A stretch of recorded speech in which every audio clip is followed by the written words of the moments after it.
बेबादि मोनसे जथुम्मायाव 6टा आफाद बेबादि लोगो लांनानै खुंफैनायखौ जों नुवाखै। बे जोंनि थाखाय खुंग्रिं ओनसोलनि थाखाय मोनसे खौसेथिनि नेरसोन जानानै थागोन।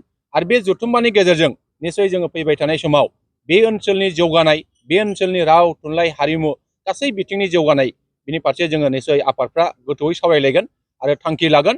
आरो फैबाय थानाय समाव बे ओनसोलखौ गेरेमसा ओनसोल दानायनि थाखाय, जौगाखां ओनसोल दानायनि थाखाय, गोहोगोरा ओनसोल दानायनि थाखाय बे जथुम्मानि गेजेरजों जोङो मावफुंनो हागोन बा सावरायनानै जों थांखियाव लानो हागोन, आं बेखौ मिजिं खालामदों। आसा खालामो जोङो बयबो बे हाबाफारियाव जोङो मैखोमै बाहागो लानानै बे जथुम्माखौ गाजा गोमजायै खुंफुंनो हागोन, आं बेखौ मिजिं खालामदों।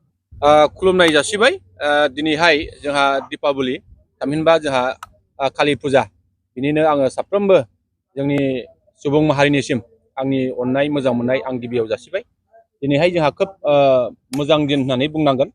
जोंनि खुंग्रिं ओनसोलाव थानाय जा मोनद' आफाद, जेरै खुंग्रिं बुदि बर' थुनलाइ आफाद, खुंग्रिं दालाइसा दुलाराय बर' फरायसा आफाद, खुंग्रिं दख'रा बर' समाज, खुंग्रिं प्राइमारि ट्राइबेल संघ, खुंग्रिं जौगाखां आफाद आरो खुंग्रिं हिमालयान हारिमु आफाद, बे मोनद' आफादा 14 सेप्तेम्बर 2024 इं अक्ट'खालि बे मोनद' आफादखौ जा जथुम्मा खुंनांगौनि थाखाय मोनसे बानजाय आफाद दानानै होनाय जादों।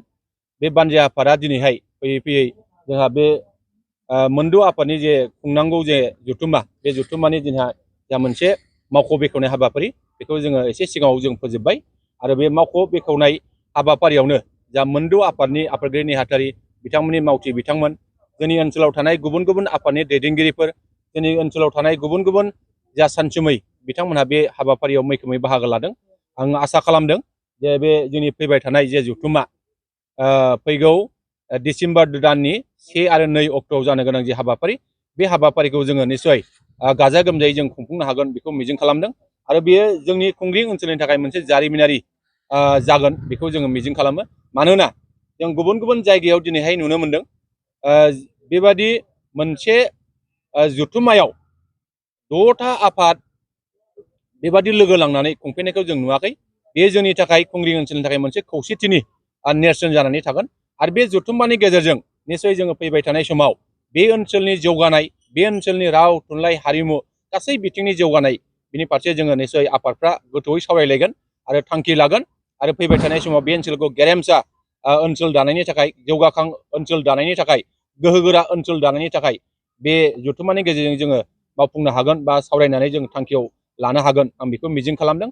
आसा खालामो जोङो बयबो बे हाबाफारियाव जोङो मैखोमै बाहागो लानानै बे जथुम्माखौ गाजा गोमजायै खुंफुंनो हागोन, आं बेखौ मिजिं खालामदों।